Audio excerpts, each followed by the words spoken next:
Read this. It's a kind of a long introduction, but you need to hear it. On December 7th, there's a big Industry 4.0 event, Manu-Tech Pitch Competition 2022. It's not at Lawrence Tech. I know it's at another venue, and I'm sorry I don't have it right at my fingertips. But the big thing is, for those who don't, some people don't know the term Industry 4.0, and that's essentially the fourth iteration of manufacturing, where you got all this technology coming in, 3D printers, AI, you name it, all the stuff that you hear about in all these other industries.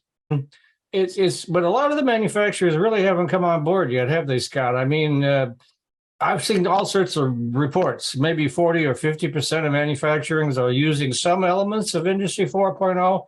I don't know what the latest numbers are. Do you happen to have those handy? I don't. You're probably right, though. I mean, there's at least 9 or 10 categories of enabling technology, and the mid market and bigger manufacturers are using a good number of those technologies. Smaller manufacturers are still just getting started. Yeah, that's our read as well. That's why we're doing what we're doing. But this isn't a show to promote my new business, so we won't go into that. Go ahead, Matt. I was just going to ask Scott, first of all, what are those areas of enabling technologies for Industry 4.0? Let's set a ground rule here. Yeah. So there's different ways to think of Industry 4.0. There's use cases, enabling technologies, and design principles. But the one most people are familiar with are the 9 pillars of technology. They were kind of made famous by Boston Consulting back in 2016. So that is things like 3D printing, industrial Internet of Things, cloud computing, artificial intelligence and machine learning, system integration, augmented reality. I've lost track of my list here, but I don't remember if I said additive printing or 3D printing or additive manufacturing. But those are the basic core pieces of the puzzle. And how do these technologies improve the manufacturing process, both in terms of improving the actual process of manufacturing, improving quality outcomes, that kind of thing? Yeah. So the kind of the tagline or label for Industry 4.0 is cyber physical systems. As Mike said, there's been 4 industrial revolutions going back in time. And what cyber physical really means is the convergence of IT, or information technology, and OT, and operating technology, basically meaning smart devices and closed loop manufacturing. And so a lot of these technologies, really are driving for, like you said, either operating efficiencies, quality improvements, or even on-time delivery improvements. I mean, that's kind of 3 of the big targets. And I know from my research and talking to potential customers, it's also capturing innovation. I won't go into great detail. We talked to a very high-level person at GM who said that was the main thing he wanted to capture from his young engineers who didn't have a lot of experience in manufacturing, but were technological whizzes, right? And so he was really, it was Mark Royce, CEO of GM, or not CEO, but president. And so he was saying that they really he wanted personally to capture that information and disseminate it in the industry quickly as possible, or in the company, I should say. And so that would be another one that would be in there, I think, in that list.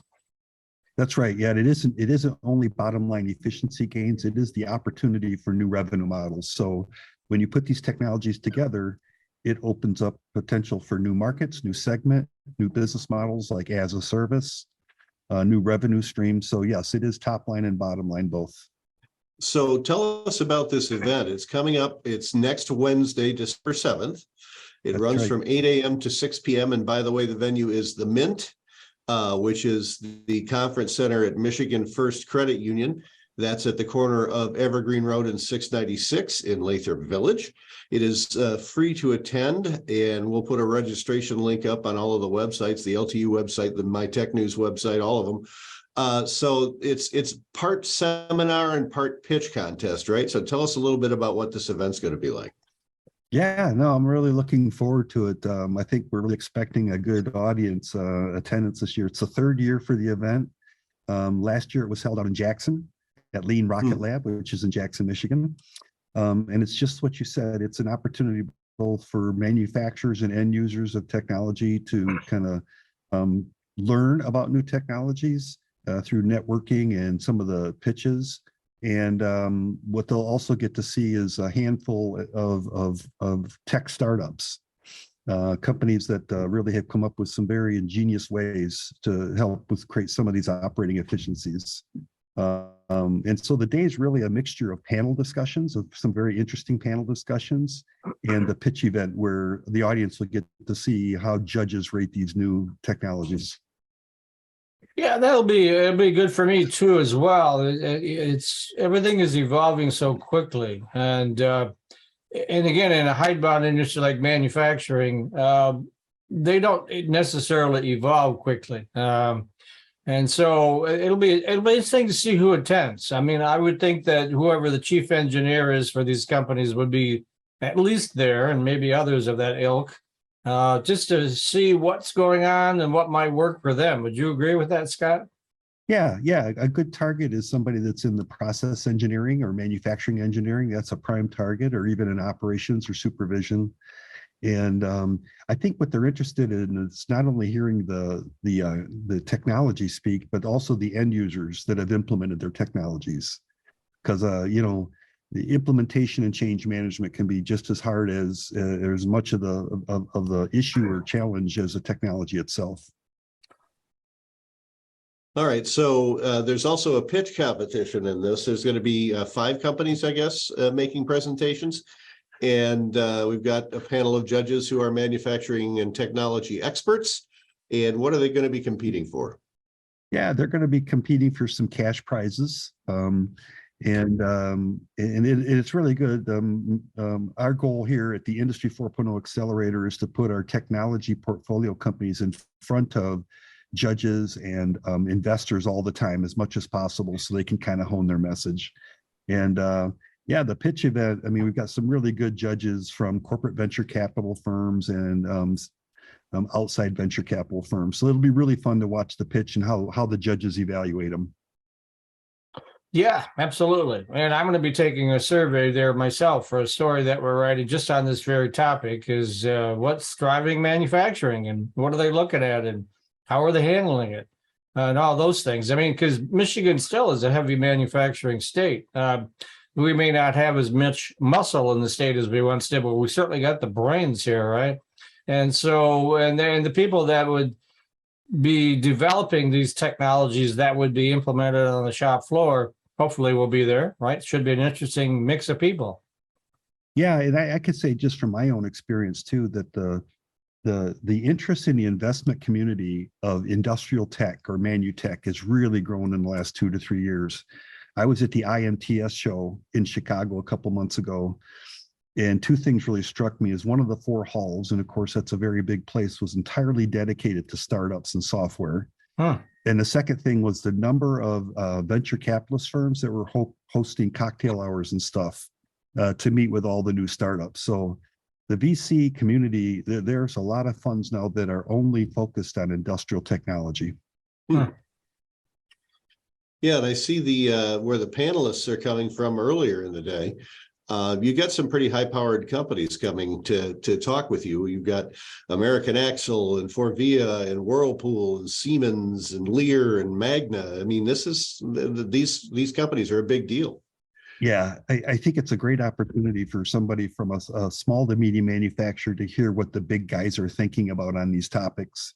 And these companies are all in our corporate partner program. So we're on the phone with them every other month, listening to what their areas of interest are. But yeah, the topics for there's 3 panels.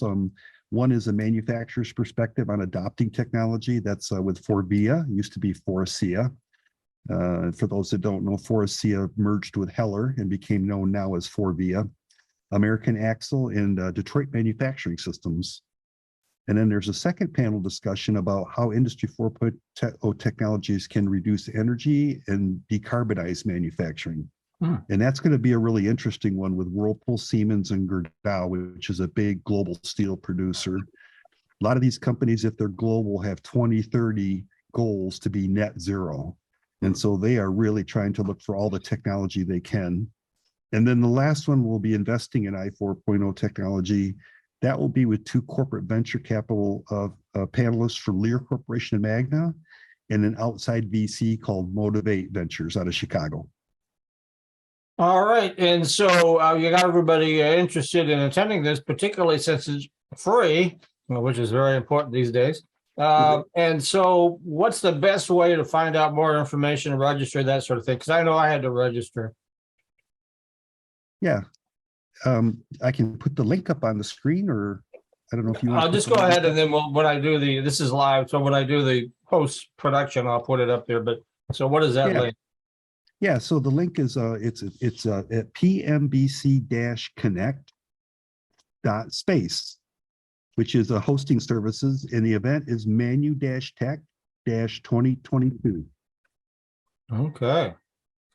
Any sort of final words or thoughts on this? I mean, this is the third year you've done this. The past 2 years, what sort of results did you get? Oh, very successful. We packed Lean Rocket Lab last year. It was standing room only. We're expecting between 200 and 300 people this year. Great event, great topics, great speakers, free food. How can you go wrong? Wow, free food, Matt. Did you hear that? So I know Matt still works for LTU. Will you be covering this event, Matt? Oh yeah, we'll be on it, most definitely, and I'll be writing about it for sure. Okay, sounds good. Well, we're still waiting for our other guests to arrive so we can continue on here. We are live. One of the advantages and disadvantages of being live. Talk a little bit about the Industry 4.0 Accelerator. Maybe some more description on what that's all about. Yeah, it was brought together about 2 or 3 years ago in coordination with the state Michigan Economic Development Corporation, partnership originally with Automation Alley, Lawrence Tech University, and Lean Rocket Lab in Jackson. And our charter is to attract the best technologies in the world to Michigan to help Michigan manufacturers. Ah, okay. Well, I guess the next segment's arriving. So once again, give that address for signing up, and then make sure when we do the post-production, I'll get that in there in the video stream. Sure. The address is pmbc.connect.space/Manu-Tech 2022. All right. Sounds good. Well, I'll see Matt there, and I'll see you there, Scott. Okay. Thank you.